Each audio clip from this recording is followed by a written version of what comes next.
அடிப்படை. இன்னும் தெளிவாக சொன்னால் எம்பெருமான் சொன்ன வார்த்தை ரொம்ப ரொம்ப எச்சரிக்கையான வார்த்தை. அல் அஜலத்து மின ஷைத்தான். நீ எந்த நோக்கத்தில் அவசரப்பட்டாலும் அது அல்லாஹ்வுடைய வேலை அல்ல, அது ஷைத்தானின் வேலை. அல்லாஹ்வின் திருப்திக்கு தான் அவசரப்பட்டேங்கிறாங்க நபி. சர்க்காரை ஆலம் அது ஷைத்தானுடைய வேலைங்கிறாங்க. நிதானத்தை கையாளுங்கள். அலைக்கும் பில் வக்காரி வஸ்ஸகீனா என்றார்கள் பெருமானார். தொழுகைக்கு வர்ற போது கூட ரொம்ப நிதானித்து வாருங்கள் என்கிறார்கள். தொழுகைக்கு பள்ளிவாசலுக்கு வர்றோம், பிஸ்ஸகீனாங்கறாங்க, அமைதியா வா. எதுக்கு அவசரம்?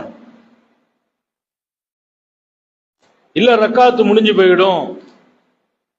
உங்களில் யாரும் மூச்சு இழைக்க ஓடி வந்து அந்த ரக்காத்தை பிடிக்க வேண்டாம்.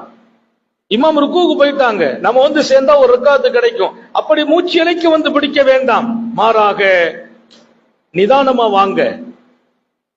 எத்தனை கிடைத்ததோ தொழுங்கள், எது விடுபட்டதோ இமாமுக்கு பின்னால் எழுந்திரித்து தொழுங்கள் என்றார்கள் நபிகள் நாயகம். ஆனா இமாமோடு கரெக்டா 4 ரக்காத்துல சேர்ந்தா பாக்கியம் தான். அதுக்கு அவசரம் இல்ல, அட்வான்ஸா வாங்க, முந்தி வந்துருங்க. எல்லாருக்கும் சொல்றேன், சருகுதல் ஒரு தடவை தான் இருக்கணும், தொடர்ந்து இருக்க கூடாது. ஏதோ காரியங்களுக்கெல்லாம்